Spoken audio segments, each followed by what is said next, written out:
예, 환상을 깨달으라 이런 제목으로 함께 말씀을 보겠습니다. 다니엘서 9장은 다니엘이 성경 공부를 하다가 깨달은 내용을 두고 그가 기도하는 그런 장면을 우리가 봅니다. 아마 다니엘은 그 예레미야서를 본 것 같습니다. 그리고 예레미야의 말씀을 통해서 이스라엘이 70년 만에 다시 회복될 것이다 깨닫습니다. 깨달은 다니엘이 하나님께 기도합니다. 이스라엘이 회복된다는 걸 깨달았습니다. 바벨론의 포로로 압제당하고 있는데 이제 끝날 때가 다가왔다 압니다. 자, 그러면 기뻐해야죠. 이제 끝날 때가 되었는데 기뻐하고 감사하고 찬양하는 게 맞아 보입니다. 주변 사람들에게 알려야 될 겁니다. 사드락, 메삭, 아벳느고 불러서 하나님의 때가 다 되었다 함께 나눠야 되고 기뻐하고 파티도 열어야 될 겁니다. 그리고 돌아갈 때가 얼마 남지 않았습니다. 돌아갈 준비도 해야 될 겁니다. 근데 다니엘은 기도하는데 회개의 기도를 합니다. 죄를 고백합니다. 하나님의 구원의 날이 선포되었는데 우리의 죄를 용서해 달라 간구합니다. 다니엘이 왜 이렇게 했을까?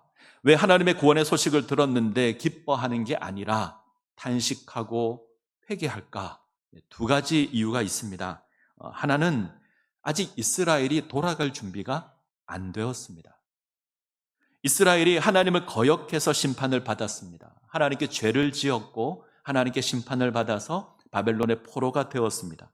하나님의 구원의 때가 되어서 돌아간다면 이 죄의 문제가 해결되어야 합니다. 그런데 이스라엘은 여전히 죄 가운데 있습니다. 죄의 문제가 해결된 것이 아니죠. 이렇다면 돌아가는 게 사실상 의미가 없습니다. 그래서 회개합니다. 이것이 첫 번째 내용이고요. 우리가 지난주에 봤던 내용입니다. 두 번째는 하나님의 뜻을 깨닫기 위해서 기도합니다. 마지막 구원에 대한 그 깨달음 때문에 기도하는 겁니다. 우리가 다니엘서 8장, 9장, 7장, 8장을 대하면서 그 종말에 관한 환상을 다니엘에 봤습니다. 여러 나라가 일어날 겁니다. 바벨론이라는 나라가 있는데 망할 것이고 메데라는 나라가 일어날 것이고 그 다음으로 바사라고 하는 나라도 일어날 겁니다. 그리고 헬라라는 나라도 일어날 겁니다. 하나님의 구원의 때까지 한때, 두때, 반때가 지나야 될 것이고 2300주야가 지나야 될 겁니다. 한마디로 70년 만에 이스라엘로 돌아가는 것이 끝이 아니라는 겁니다. 예루살렘으로의 기환은 하나님의 구원이 시작되었다는 표시이지 구원이 완성된 것이 아닙니다. 오늘 다니엘이 기도할 때 이때가 언제냐면 바벨론이 망했을 때입니다. 바벨론이 망하고 이제 메대가 일어났습니다. 그리고 바사가 일어날 겁니다. 그때쯤 이스라엘은 돌아갈 겁니다. 근데 그것이 끝이 아니죠. 헬라가 일어나고 우리가 아는 것처럼 로마도 일어날 겁니다. 완전한 회복은 그 다음에 주어지게 될 겁니다. 그러면 이 사이에 예루살렘으로 돌아간 이후에 완전한 회복까지 이 사이에 많은 고난이 있을 겁니다. 세상이 하나님을 거역하고 하나님의 백성이 핍박을 받을 겁니다. 그 이후에야 하나님의 심판이 있고 하나님의 구원이 있을 겁니다. 다니엘이 이걸 좀 정확하게 알기를 원합니다. 깨닫기를 원합니다. 그래서 기도합니다. 이것이 두 번째 이유인데, 자, 21절, 22절 볼까요? 21절, 22절 같이 읽습니다. 곧 내가 기도할 때에 이전에 환상 중에 본 그 사람 가브리엘이 빨리 날아서 저녁 제사 드릴 때 즈음에 내게 이르렀더니 내게 가르치며 내게 말하여 이르되 다니엘아 내가 네게 지혜와 총명을 주려고 왔느니라. 다니엘이 기도할 때 천사 가브리엘이 다니엘에게 날아옵니다. 성경은 빨리 날아왔다. 그리고 지혜와 총명을 주겠다. 이 지혜와 총명이 뭐냐면 23절을 보시면 이 환상을 깨닫게 하겠다. 네가 본 그 환상 내가 깨닫게 하겠다. 마지막 때 어떤 일이 일어날 것인지 알려주겠다. 그리고 그에 관한 내용이 우리가 읽은 본문입니다. 미리 말씀드리면 좀 어렵습니다. 좀 머리가 아플 겁니다. 그러나 잘 따라오시면 좋을 것 같습니다. 24절 볼까요? 같이 읽습니다. 내 백성과 내 거룩한 성을 위하여 이른 이래를 기한으로 정하였나니 허물이 그치며 죄가 끝나며 죄악이 용서되며 영원한 의가 드러나며 환상과 예언이 응하며 또 지극히 거룩한 이가 기름 부음을 받으리라. 아멘. 자, 가브리엘이 고백합니다. 이스라엘과 거룩한 성 예루살렘을 위한 기한이 있는데 이른 이래다. 이른 이래가 지나면 이스라엘이 회복될 거다. 하나님의 구원이 주어질 거다. 이 이른 이래가 지나야 합니다. 허물이 그치고 죄가 끝나게 될 것이고요. 죄악이 용서될 겁니다. 하나님의 의가 드러나고 환상과 예언이 응할 겁니다. 지극히 거룩한 이가 기름 부음을 받을 겁니다. 기름 부음을 받는다. 그러니까 지난 주일 때 봤어요. 기름 부음을 받은 자를 뭐라 그러죠? 뭐라 그러죠? 그리스도, 메시아. 그리스도의 뜻이 기름 부음을 받은 자. 그리고 이 기름 부음을 받은 자가 선지자가 있고 제사장이 있고 왕이 있다 그랬습니다. 자, 기름 부음을 받을 거다. 무슨 말이죠? 메시아가 일어날 거다. 하나님의 나라가 완성될 거다. 자, 일은 이래. 말 그대로 하면 70과 7입니다. 히브리어 원문을 보면 70이라는 단어가 있고 7이라는 단어가 나란히 나옵니다. 77로 읽을 수도 있고 70이 7번 있다 곱하기로 읽을 수도 있습니다. 자, 비슷한 경우가 성경에 있죠. 베드로가 예수님께 가서 묻습니다. 예수님, 몇 번까지 형제의 죄를 용서해 줘야 합니까? 라고 묻습니다. 예수님 뭐라 그러죠? 70번씩 7번까지 똑같은 겁니다. 1은 70, 그 다음에 7 나란히 옵니다. 이걸 연속해서 읽을 수 있습니다. 77 읽어도 되고 곱하기로 70번이 7번 있다 해도 됩니다. 보통 곱하기로 해석을 합니다. 자, 그러면 1은 1에 70 곱하기 7. 1은 7개 있으니까 그러면 몇 번이죠? 490. 490년입니다. 490년이 지나면 하나님의 구원이 완성될 거다. 어렵지 않죠? 1은 1회가 지나면 490년이 지나면 하나님의 나라가 완성될 거다. 그리고 가브리엘이 이 490년을 세 등분을 냅니다. 잘 보시죠. 25절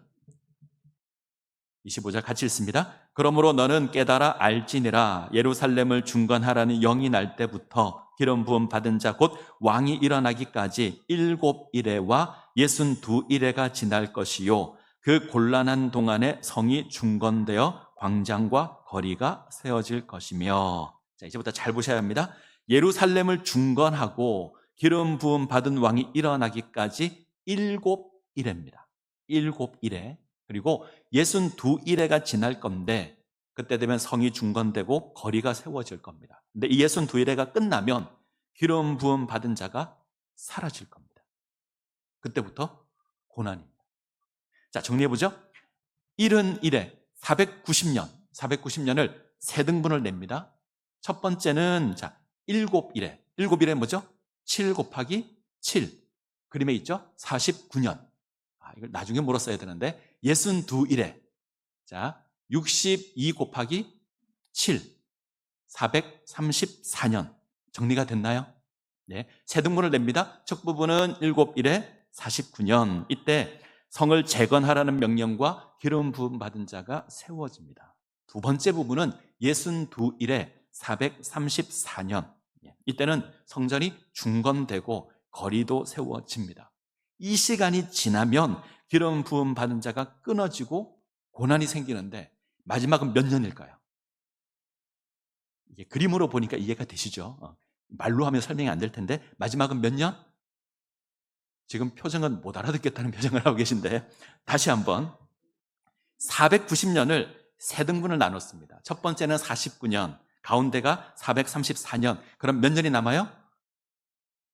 우리는 산수를 잘 몰라요. 자, 7년이 남습니다.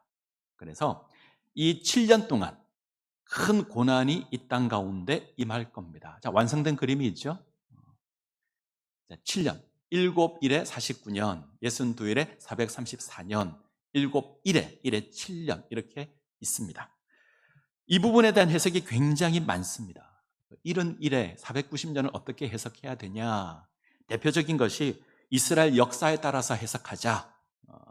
예루살렘을 중건하라 이 명령은 예루살렘 성을 중건하는 사람이 성경에 있습니다. 느헤미야가 있습니다. 느헤미야가 아닥사스다 왕에게 가서 그가 술 맡은 관원이었을 때 내 고향 성이 회파되어서 나를 보내어서 좀 재건하게 해 주십시오. 그래서 허락을 받아 갑니다. 그때부터 시작해서 기름 부음 받은 왕이 세워질 때 이때는 포로 귀환할 때 대제사장이었던 요수아를 말한다 이렇게 해석하고요. 그리고 기름 부음 받은 자가 사라질 때, 이때는 대제사장 오니아스 3세가 마지막 대제사장입니다. 이 사람이 살해될 때를 말한다. 그리고 7일에는 우리가 잘 살펴봤죠. 그 안티오쿠스 4세, 아주 적그리스도 같은 이 사람이 일어나 핍박을 받는데 그때로 해석하는 경우가 있습니다. 이게 1번이고요. 2번은 예수님께 맞추는 겁니다. 기름 부음 받은 자, 특별히 성경에 지극히 기름 부음 받은 자 나오는데 이건 예수님이다. 그래서 예수님께서 이 땅에 오시고 예수님께서 십자가를 지시고 죽으시는 것으로 해석을 합니다. 이렇게 해석할 수도 있고, 세 번째는 상징이다.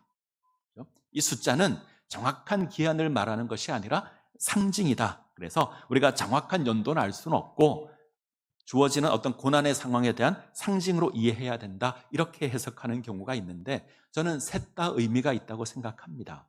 셋 다 잘 활용하면 좋은 도움이 될 수 있다.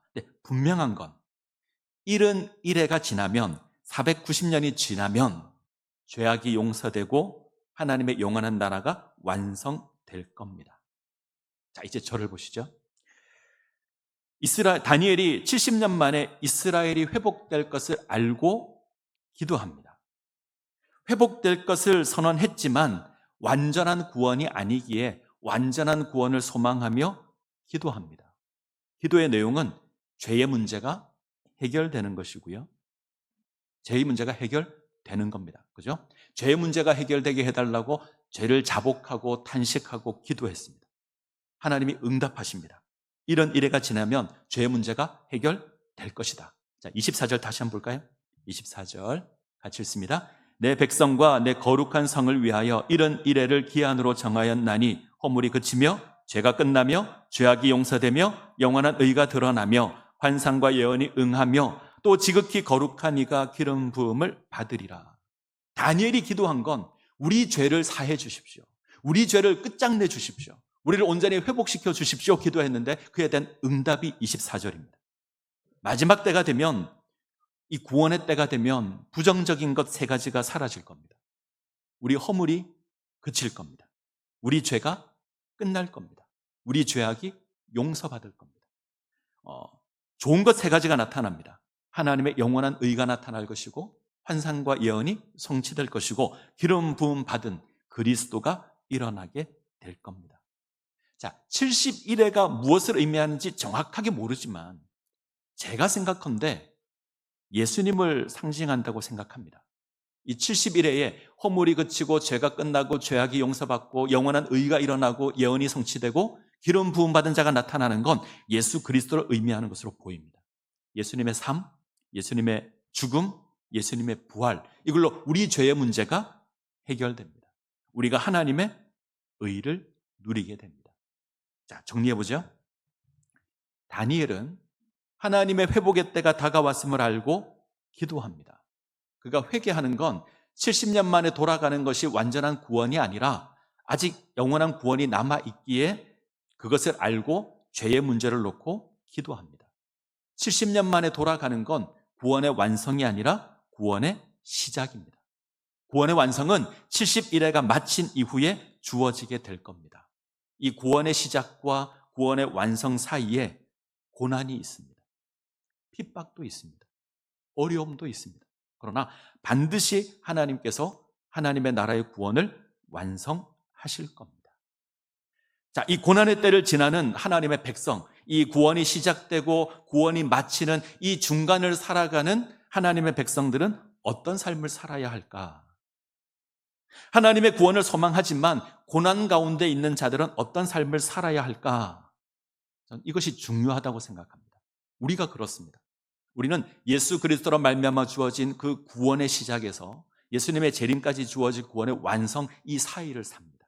여전히 우리도 고난이 있을 거고 여전히 우리도 어려움이 있을 겁니다. 이때 우리는 어떤 삶을 살아야 할까?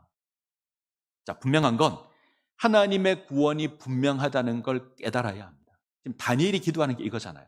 하나님 마지막 때 일어날 일을 깨닫게 해주십시오라고 하잖아요. 이것을 깨달으면 힘을 낼 수 있습니다. 하나님이 승리할 때가 있다는 것을 알면 힘을 낼 수 있습니다. 기뻐할 수 있습니다. 고난이 있어도 기뻐할 수 있습니다.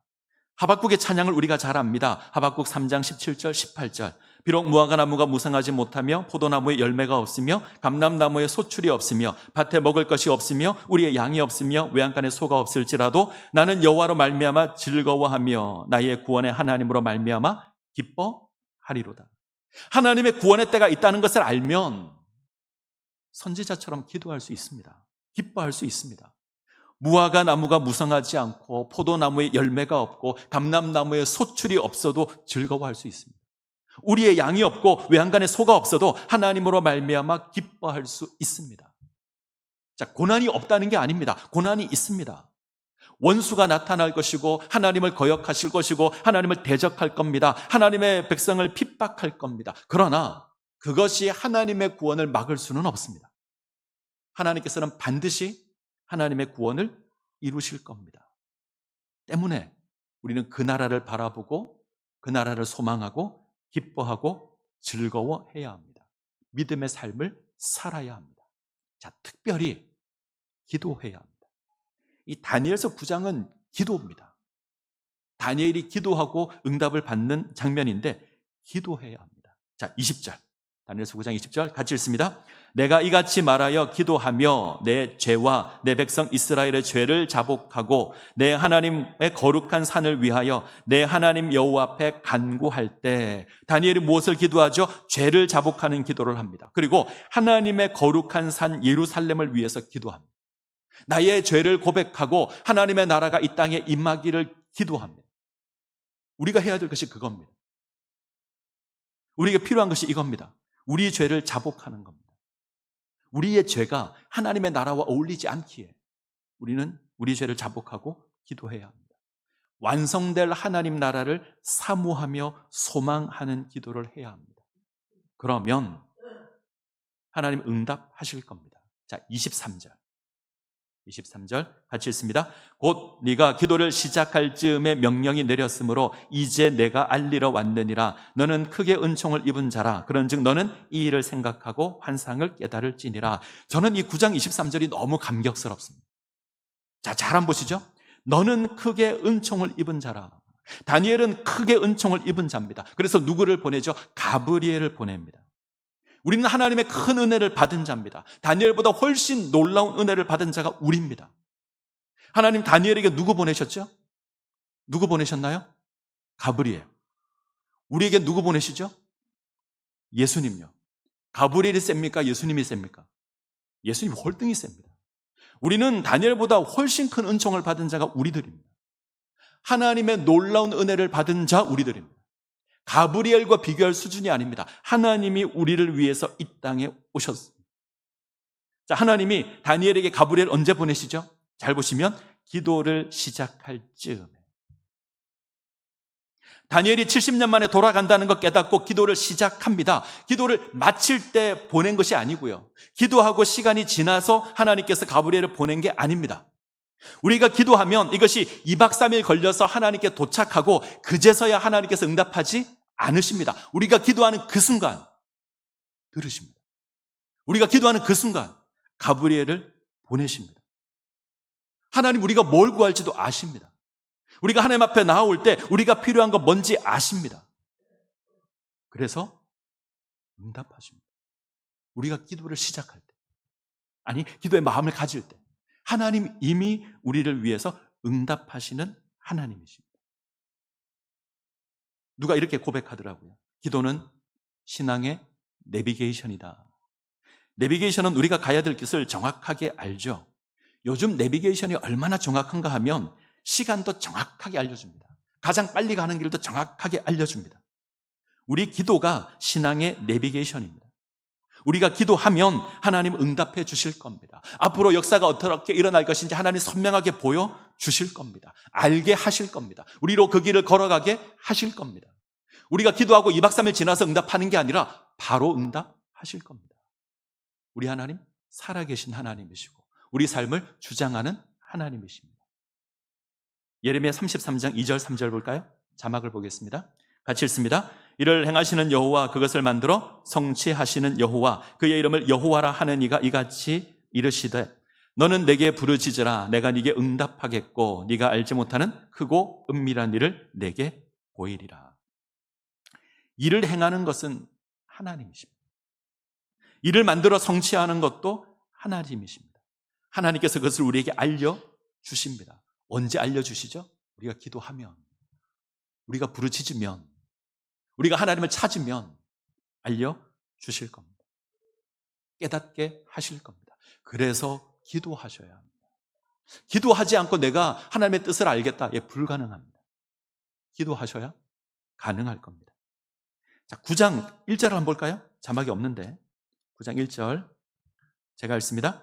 메대 족속 아하수에로의 아들 다리오가 갈대아 나라 왕으로 세움을 받던 첫 해, 다리오가 바벨론을 무너뜨리고 왕이 되었을 때, 이때 이 일이 일어납니다. 다리오는 왕이 되자마자 정말 짧게 한 1년 정도 통치하고 그의 조카에게 나라를 넘깁니다. 그게 누구냐면 바사의 고레스입니다. 실제로 이 다리오가 통치한 건 얼마 되지 않습니다. 그런데 이 다리오가 통치할 때 다니엘에게 아주 중요한 일이 일어납니다. 두 가지가 일어나는데 첫 번째가 오늘 본문입니다. 다니엘이 70년 만에 돌아갈 것을 깨닫고 기도하는 일이 이때 일어납니다. 또 한 가지 일이 일어나는데 어떤 일일까요? 우리가 잘 아는 일입니다. 다니엘이 사자굴에 던져지는 때가 이때입니다. 원수들이 다니엘을 모함해서, 다니엘이 기도하는 걸 모함해서 사자굴에 던졌을 때가 이때입니다. 자, 정확히는 알 수 없지만 제 생각에 오늘 본문이 사자굴의 사건보다 빠를 거라고 생각합니다. 오늘 환상의 일이 있고 아마 다니엘은 더 열심히 기도했을 겁니다. 예루살렘을 향해서 창을 열고 열심히 기도했을 겁니다. 다니엘이 사자굴에 던져지는 어려움 가운데 굴복하지 않은 이유가 이것입니다. 하나님의 구원의 계획을 알거든요. 하나님께서 우리를 구원하실 것 알거든요. 지금은 고난이 있지만 하나님 이겨내게 하실 것이고 하나님의 완벽한 구원이 주어질 걸 다니엘이 압니다. 그래서 기도하기를 멈추지 않습니다. 기도하면 사자굴에 던져진다는 것 다니엘이 압니다. 그런데 당당하게 기도하는 건 하나님의 구원의 계획이 있다는 걸 알기 때문입니다. 그래서 기도합니다. 그리고 승리합니다. 이 땅에서 승리하기를 원하십니까? 그러면 기도하셔야 합니다. 우리가 기도하면 하나님 들으십니다. 우리가 기도하면 하나님 응답하십니다. 우리가 기도하면 하나님 사자굴에서 건져내실 겁니다. 우리가 기도하면 하나님의 놀라운 뜻을 알게 될 것이고 하나님의 계획을 알게 될 겁니다. 우리가 기도하면 고난 중에 있더라도 어려움 중에 있더라도 우리가 승리하게 될 것이고 하나님으로 기뻐하게 될 겁니다. 이 은혜를 누리시기를 소원합니다. 기도하는 모습 가운데 온전하게 세워지시기를 바랍니다. 같이 찬양하겠습니다. 날마다 숨쉬는 순간마다 같이 찬양합니다.